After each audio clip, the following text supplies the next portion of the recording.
queremos iniciar dando nuestro agradecimiento desde el capítulo de Villa Clara por permitirnos participar en este evento científico.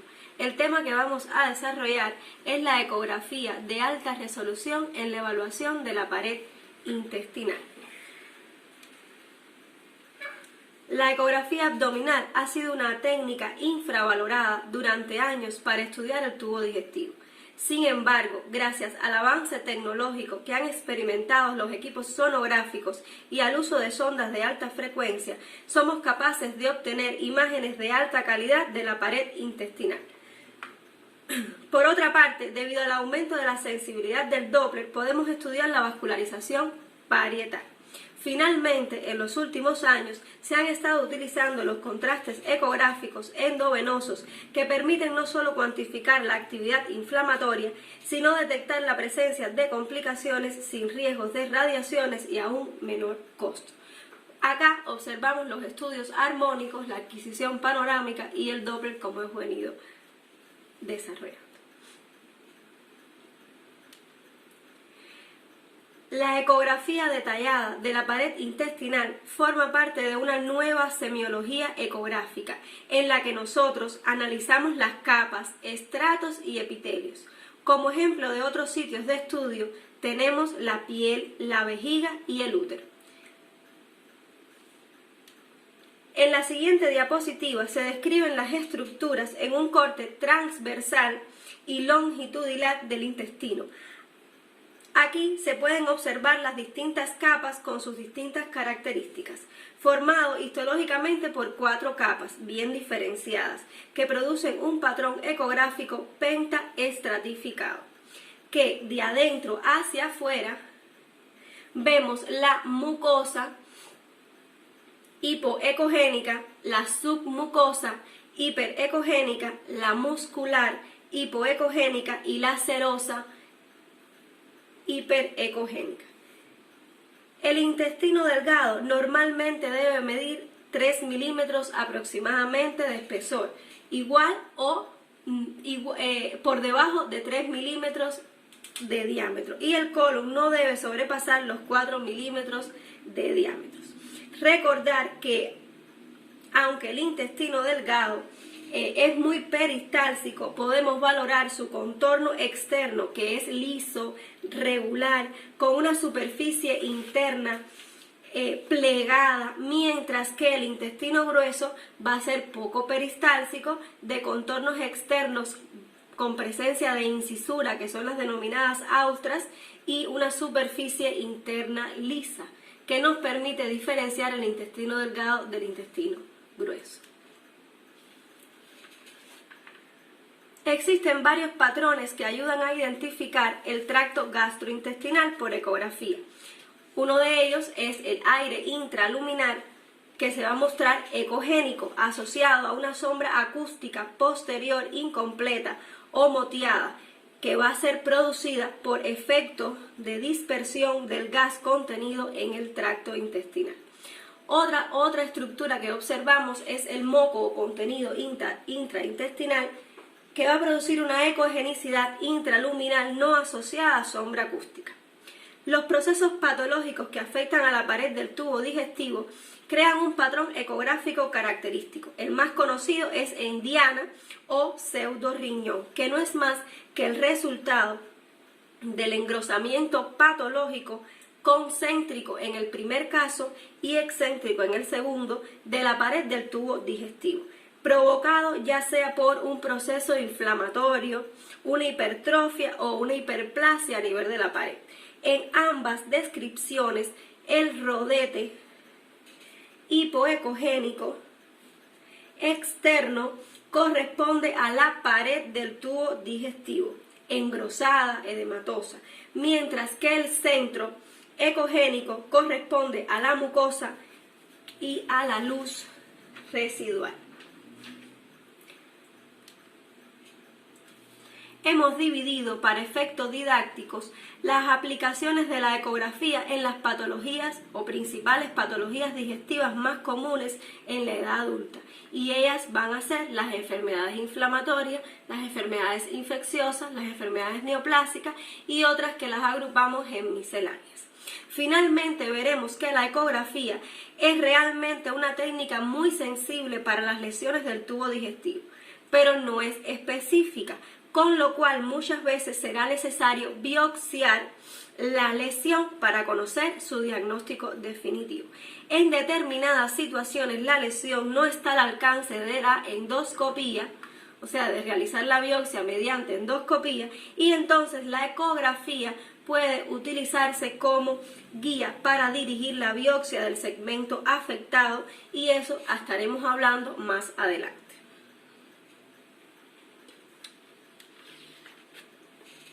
Acá queremos comenzar con las enfermedades inflamatorias intestinales. El engrosamiento de la pared intestinal no es específico de estas enfermedades. Procesos infecciosos como la colitis, ileocolitis, isquémicos como el síndrome hemolítico urémico, tumorales como el linfoma intestinal y vasculíticos como la púrpura de Schlein-Genhoff, sin otra causa de engrosamiento de la pared del intestino, son otras causas de engrosamiento de la pared del intestino. Así, ante un intestino con una pared engrosada, otros hallazgos ecográficos como son la pérdida del patrón de las capas, la localización de la afección, la presencia de adenopatías o líquido libre en cavidad o a nivel del mesenterio y la hiperemia de la pared nos pueden ayudar a orientarnos sobre el diagnóstico o sobre los diagnósticos diferenciales.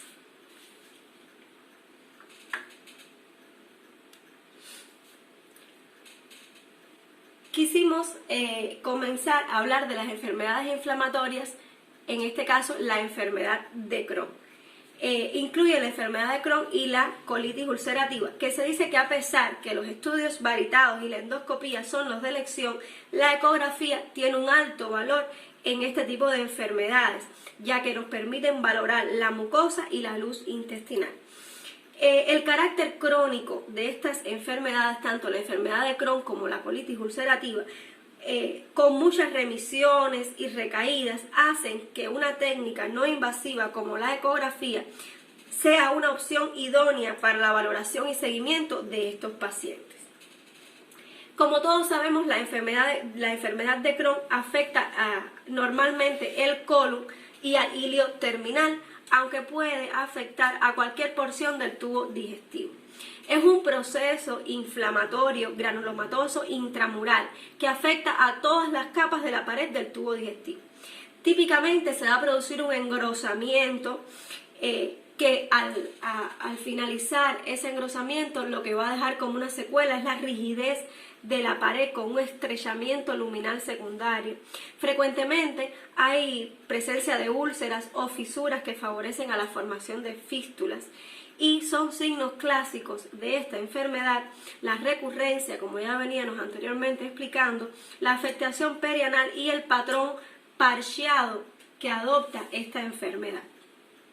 Acá observamos la pérdida del patrón de las capas con un engrosamiento marcado de la pared y pierde la estratificación característica del intestino. Podemos observar complicaciones asociadas como es la presencia de úlcera transmural que se comporta como una imagen hiperecogénica excéntrica a nivel de la pared, y así como vamos a observar cambios ecogénicos a nivel de la grasa que rodea el intestino, y es por la formación de fibrosis. Acá observamos un marcado engrosamiento de la pared y un aumento en la ecogenicidad de la grasa que la rodea. En los estudios ecográficos también, como ya hemos venido diciendo, nos permiten esta enfermedad valorar las complicaciones, como son el signo sonográfico de la cuerda cuando produce marcada estenosis e inflamación con disminución del calibre de la luz, y la ulceración profunda. Podemos observar también los pseudodivertículos o saculaciones, que son pequeñas bolsas en la pared intestinal que resultan de la presencia de fibrosis y cicatriz, y esto es en una enfermedad que ha tenido ya una larga evolución y se ha vuelto crónica.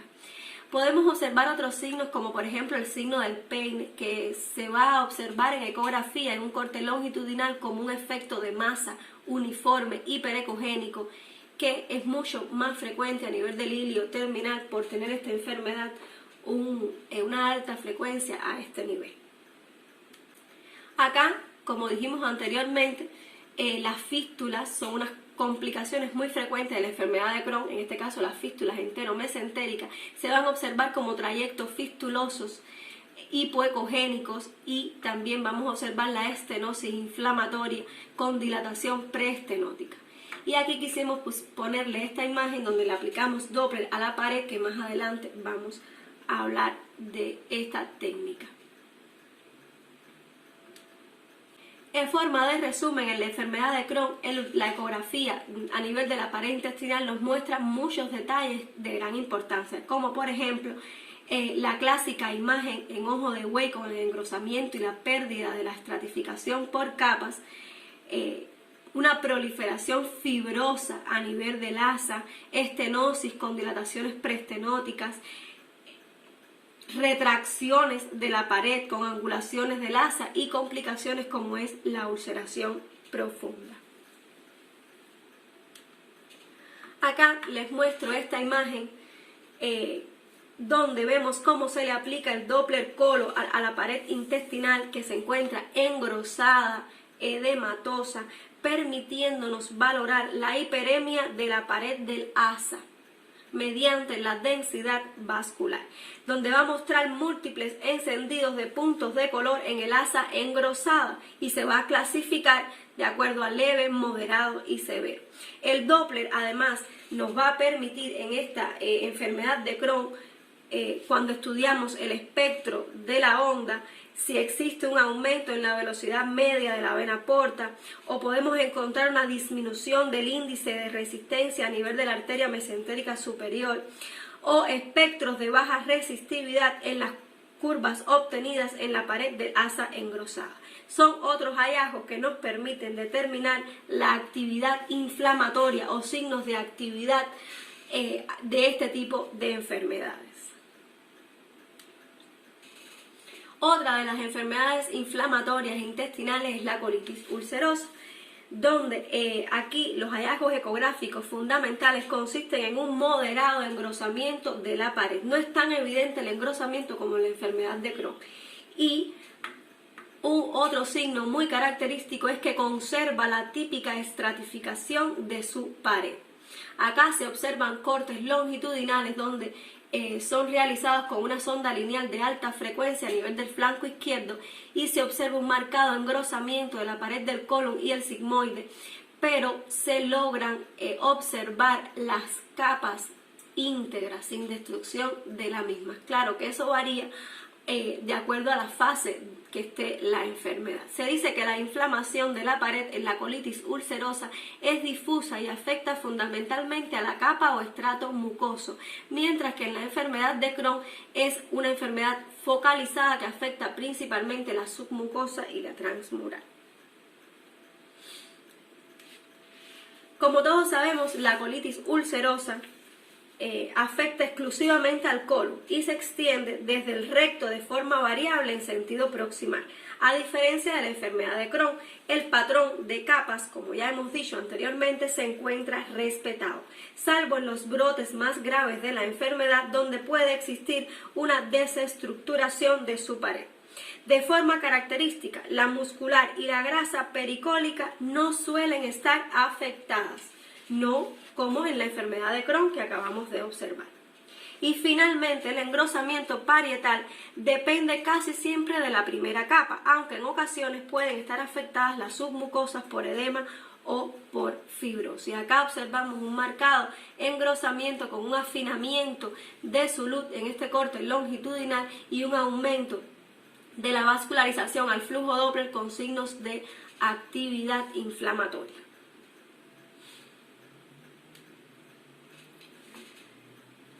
En este paciente se les realizó cortes transversales y longitudinales observando una pared intestinal por encima de los 4 milímetros. Esto es un estadio más avanzado de la enfermedad y entonces existe una pérdida parcial de las capas relacionado al edema y a la inflamación. Y acá aumento de la vascularización al flujo Doppler. Como veníamos diciendo anteriormente, el uso de contraste también nos puede permitir otras características de este tipo de enfermedades. Entre las principales enfermedades infecciosas, como todos sabemos, está la apendicitis, que es muy frecuente en nuestro medio. El ultrasonido de alta resolución a nivel de la pared intestinal del apéndice también nos da mucha información sobre ese proceso inflamatorio, como es la clásica imagen endiana en un plano transversal con un engrosamiento de sus capas, pero conservación de la estratificación típica del intestino. Y en un corte longitudinal podemos observar todo el órgano muy inflamado, incluso otros hallazgos asociados como es la presencia de líquido libre, y en algunos pacientes nos podemos auxiliar del ultrasonido de partes blandas, donde incluso podemos observar la causa que está produciendo la apendicitis, en este caso la presencia de fecalitos a nivel de su luz. Otro de los procesos inflamatorios es la diverticulitis, que el diagnóstico por ecografía es muy frecuente y lo podemos sacar muchos provechos a este tipo de estudios. Podemos observar la presencia de divertículos que se van a mostrar como focos ecogénicos con sombra posterior adyacentes a la cara lateral externa. También podemos observar un engrosamiento focalizado de la pared del colon. Se pueden observar cambios inflamatorios en la grasa pericólica y complicaciones como fístulas, engrosamientos mesentéricos o la presencia de abscesos. Otros procesos inflamatorios, como por ejemplo son los procesos a nivel del ilio, como son la ileitis, a nivel del colon, como del ciego, como son las cecitis, que todos nos van a observar la clásica imagen endiana con engrosamiento de su pared y un marcado aumento del flujo Doppler. Otra de las patologías donde le podemos sacar muchos provechos a la ecografía de la pared intestinal es en la isquemia del tubo digestivo. Las manifestaciones clínicas de los síndromes de isquemia intestinal dependen de que si su instauración sea aguda o crónica. Si es una enfermedad crónica se va a manifestar como un angor intestinal, y si su instauración es aguda se producirá un infarto intestinal que puede tener afectación segmentaria o extensa. En dependencia de la fase son los signos ecográficos que vamos a observar. Por ejemplo, si es una fase precoz del infarto intestinal, la ecografía solo mostrará el edema de la pared del asa afectada.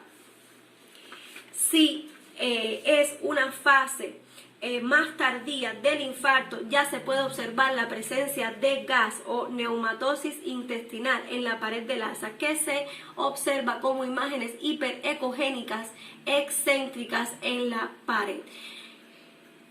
O también podemos observar la presencia de gas a nivel de la vena mesentérica o de la vena porta, que son otros hallazgos que nos permiten afianzar más el diagnóstico de que existe una isquemia intestinal.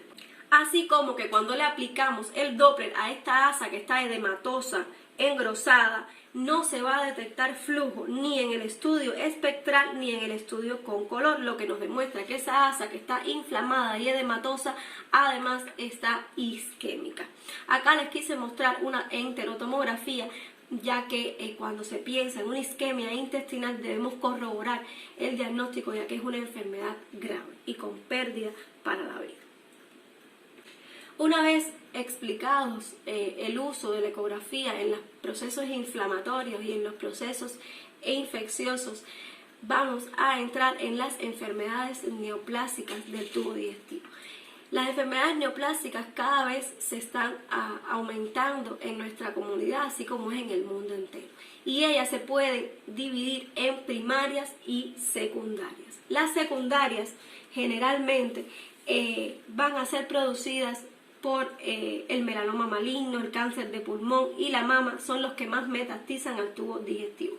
El estómago es el más frecuentemente afectado, seguido del intestino delgado y del colon.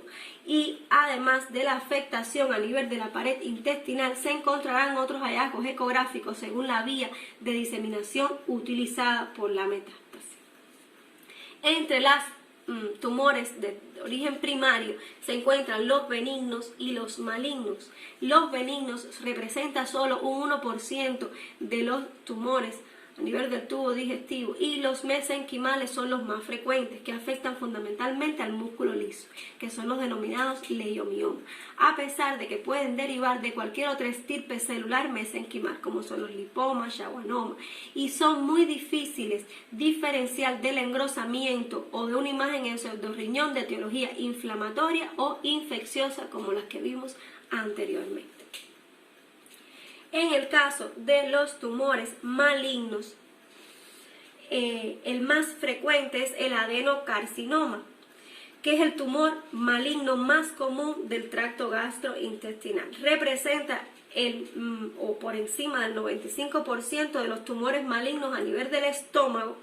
El resto, por ejemplo, a nivel del estómago, frecuente también son los linfomas, los sarcomas, que son los denominados tumor de His, el tumor carcinoide, que ellos van a localizarse fundamentalmente a nivel de la región prepilórica, antro y curvatura menor, que son precisamente las porciones del estómago que mejor son valoradas por ecografía, debido a que utilizamos el hígado como ventana acústica. Y las formas de presentación fundamental del cáncer gástrico van a ser como una masa intraluminar o una masa exofítica o un engrosamiento focal o difuso de la pared gástrica. Los tumores a nivel del estómago pueden ser benignos, como son los pólipos gástricos, que es esta imagen que observamos acá en un plano transversal, que se van a observar como imágenes hipoecogénicas intraluminales.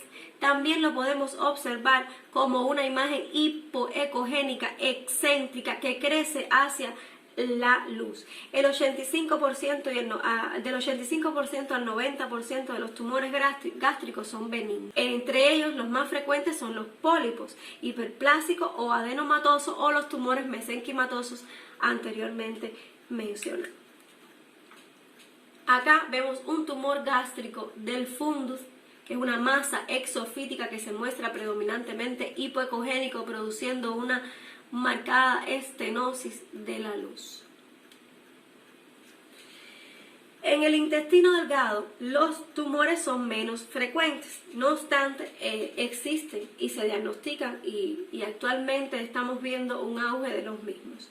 El adenocarcinoma es el más frecuente. Generalmente ellos se comportan con un crecimiento anular y pueden presentar complicaciones como son las ulceraciones, o en otros se pueden comportar como masas hipoecogénicas de contornos lobulados intraluminales, donde observamos el asa dilatada con una dilatación preestenótica y un marcado engrosamiento y destrucción de la estratificación de las capas, como es este caso, que es un tumor neuroendocrino.